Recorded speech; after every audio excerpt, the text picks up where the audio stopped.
Before I watched analysis videos complimenting Sasuke, I was pretty neutral on his post-Itachi phase. The main talking point around that was that his change didn't make any sense, and my reaction was, I guess so.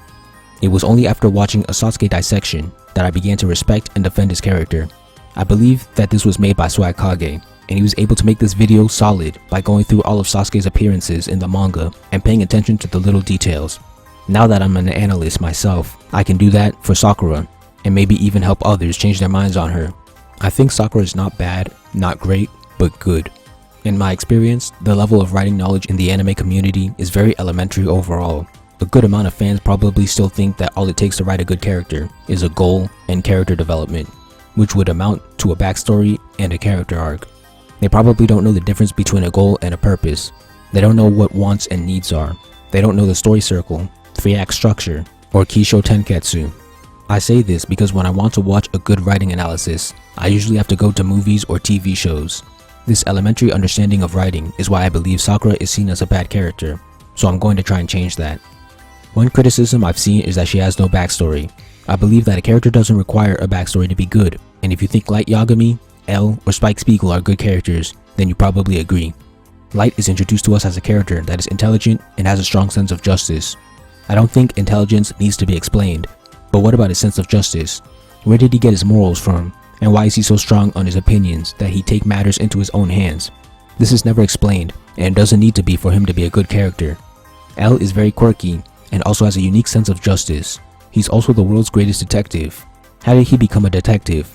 All we know is that he was raised in Whammy's house, which was for gifted children, not detectives specifically. We don't even get a flashback. Where did his weird traits or habits originate from? No answer. Where did he get his morals and why did he become a detective? No answer. This doesn't stop him from being a great character. Now Spike. All we know about him is that he was in a crime syndicate and that he cucked his best friend. The syndicate explains how he knows how to fight, but where he learned martial arts? Unknown. Why is he so laid back? Unknown. I don't think that quote towards the end about being half dead is an explanation for it. In the few clips from his past, he doesn't seem to be any different. Why did he cuck his best friend? Unknown. But that doesn't stop him from being a great character. All of this is to say that Sakura doesn't require a backstory, and the lack of one does not make her a bad character. We are introduced to her as an intelligent ninja with a crush on Sasuke.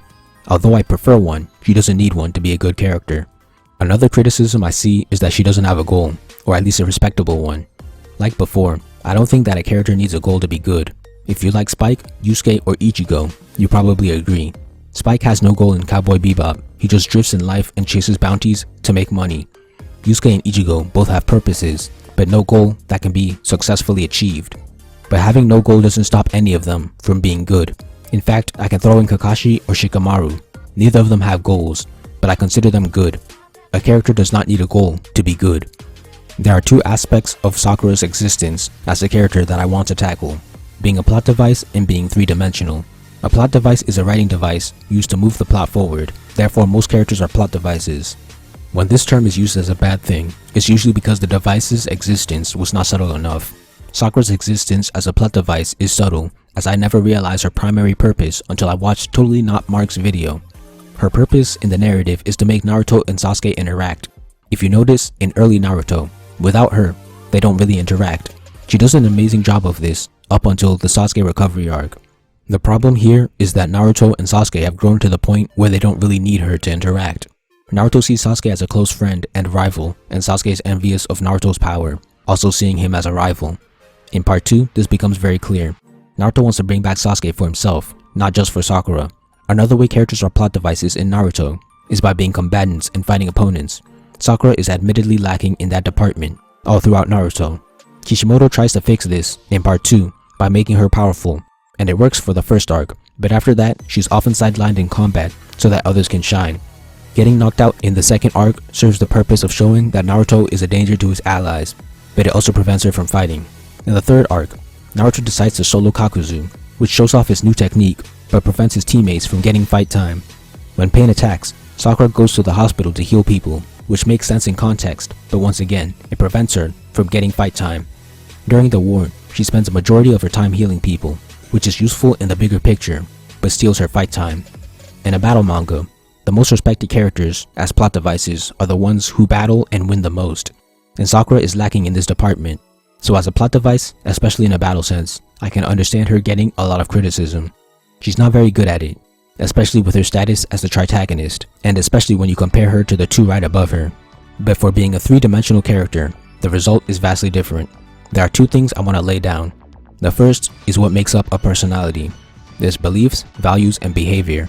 Beliefs influence values, which then influences behavior. If a character's actions in the plot of a story allowed me to have a strong grasp on their beliefs, values, and behavior, I'd consider them 3D and fleshed out. The second is a quote from Robert McKee from his book on writing characters. He says, "True character is revealed in the choices a human being makes under pressure. The greater the pressure, the deeper the revelation. The truer the choice to the character's essential nature." Basically, high-pressure situations shows a character's beliefs, which is at the core of their personality. I believe that in the plot, Sakura is given several high-pressure situations that show who she truly is and what she believes in, and this makes her a good 3D character. I'm mostly going to skip her bad moments because I believe most Naruto fans can recite them like their favorite song due to how much she's trashed on. I'll focus on the positive scenes that give insight into her character. In Chapter 3, after Sasuke scolds her, she realizes the error in her ways and even tells herself that she could be nicer to Naruto. She made a mistake and corrected herself after being called out. She's still rude to him afterwards, but she never talks badly about him being an orphan again. Most of the time, she just insults his intelligence. In Chapter 19, when Naruto asks Sakura for help during the tree climbing exercise, she gives him advice and it's clearly effective. In Chapter 31, when she believes Sasuke is dead, her desire to follow the rules of ninja, never showing their emotions, shows her devotion to being a ninja, but her eventual breaking of the rule highlights the theme of the arc, which is that ninja are not tools, they are people. In Chapter 43, Sakura is extremely empathetic towards Naruto during the exam. She knows that Naruto isn't smart enough to answer a difficult question, so instead of having him fail and never be allowed to become a ninja, she was not only accepting of him quitting and ruining their whole team's chance of leveling up, but she was about to quit for him. She didn't want his dreams of becoming Hokage to be destroyed because of his consideration for his teammates. In Chapter 46, when Sasuke smacks the fake Naruto, she shouts at him because she believes that it's the real one. When Sasuke throws the kunai at the second fake Naruto, she criticizes him again. These two examples show that even though she's constantly on Naruto's case, she's able to take his side when she thinks someone else is doing him dirty, even if it's the person she's in love with. In Chapter 49, Sakura saves an unconscious Naruto from falling and once again criticizes Sasuke, this time even praising Naruto. In the battle against Team Dozu, she protects Naruto and Sasuke to the fullest of her abilities. In Chapter 51, she's sleep deprived and taking care of them alone. In 53, when Lee gets beaten up by Dozu, she steps in to fight and even takes a beating to protect her allies despite being outmatched and outnumbered. In 57, she stops Naruto from making fun of Lee after he saved them and even thanks him, which is a stark contrast to her initial disgust when meeting him. At the end of Part 1, in Chapter 236, she acknowledges her mistakes again. She criticizes herself for just crying and putting all the weight on Naruto to bring Sasuke back, and makes an effort to become strong, even saying that she'll join Naruto next time. In Part 2, she makes good on her promises. Not only is she a skilled combatant, but she also joins Naruto when they go to Orochimaru's hideout and meet Sasuke. So far in Part 1, she is shown to be a character who makes mistakes and learns from them, but also one that has moments of strong empathy and courage. Now for Part 2. In Chapter 308, when she sees Sasuke mopping her team, she remembers herself saying she'll join Naruto next time, and actually rushes in to attack while saying, "I'll stop Sasuke myself." Yamato steps in, but that doesn't change the fact that she made the decision to attack. This is someone she's in love with, but she's still willing to attack him after he attacked first. Compare that to Naruto, who's about to let Sasuke stab him out of self-pity until Sai stepped in. Then in Chapter 310, when Naruto is wallowing in self-pity, Sakura calls him out, saying crying won't bring Sasuke back. Although she is also tearing up when saying this, her response is more mature because Naruto is saying, "I'm so weak," while Sakura is saying, "We have to be strong." They are both hurt, but Naruto is breaking down on the floor, while Sakura is somewhat keeping it together. She's grown from a character that begged for Naruto to bring Sasuke back into a character that is actively working to recover Sasuke and handling the situation more maturely than Naruto. Finally, I'm going to tackle her actions in the 5 Kage Summit arc. In Chapter 458, Sai tells Sakura that Naruto is in love with her, is bearing the burden of her promise that he made to her, and that she is making Naruto suffer like Sasuke. In 459, Sai tells her that they can't just rely on Naruto, and Shikamaru enters.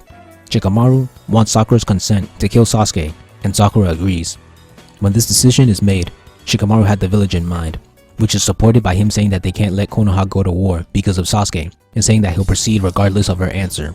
Meanwhile, Sakura's decision is made with Naruto in mind. This is supported by her previous conversations with Sai and her upcoming actions. The quote, "Since he's the fool who fell for me," implies that she believes Naruto's feelings towards her are what's fueling his desire to bring back Sasuke. This was put in her head by Sai from their conversation.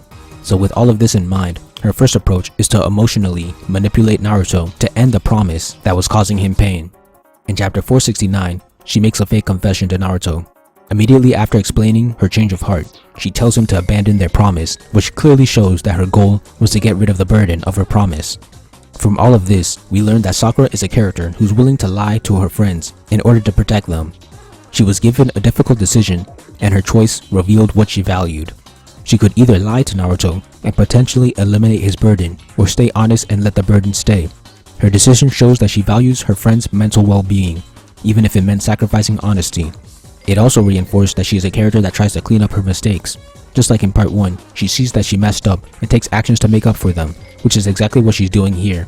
Since she burdened Naruto, she took the responsibility of talking to him. Emotionally manipulating Naruto didn't work because Sai gave her incorrect information. He assumed that Naruto's drive was his love for Sakura, but in reality, Naruto was doing it for himself. He believes that someone who can't save a friend isn't worthy of becoming Hokage. So with the info she was given, Sakura did what she thought was best, even if the means were questionable.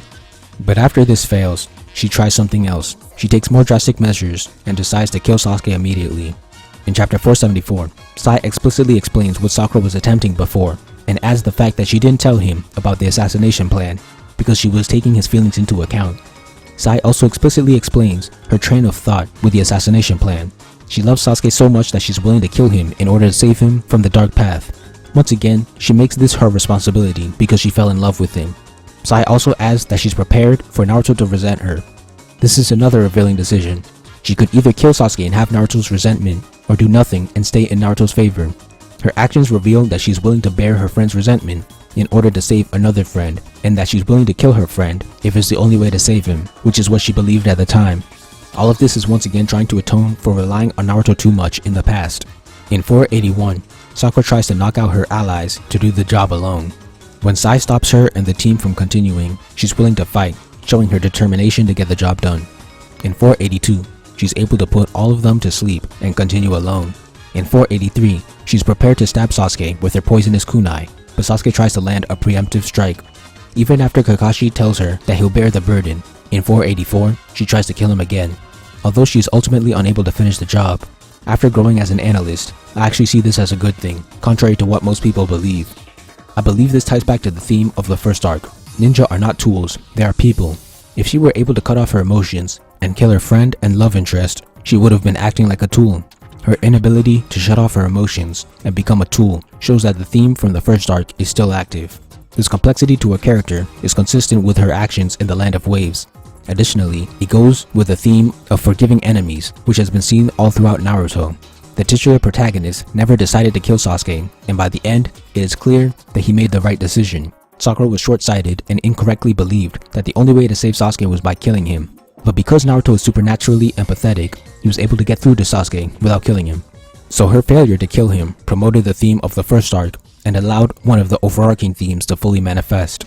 All of these scenes really show who she is at her core. She makes mistakes, but she is consistently devoted to fixing and atoning for them. She's also empathetic, being able to understand others' emotions. These two combined make her willing to make sacrifices for others, whether it be her chance at ranking up, lying to her best friend, or killing her friend. It may seem like she hates Naruto, but that's usually only when everything is fine.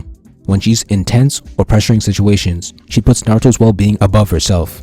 She is not an emotionless tool for her village, she is a human being. I might have missed some stuff because I don't remember all of her scenes, but I feel like I could accurately predict her actions if given hypothetical situations. That's how dynamic and 3D she is. And if that's not a good, well-written character to you, then I think you need to reevaluate your grading system. Thank you for watching. Please like, comment, share, subscribe, and help me revolutionize the manga industry by buying my manga and spreading the word. All important links will be in the description.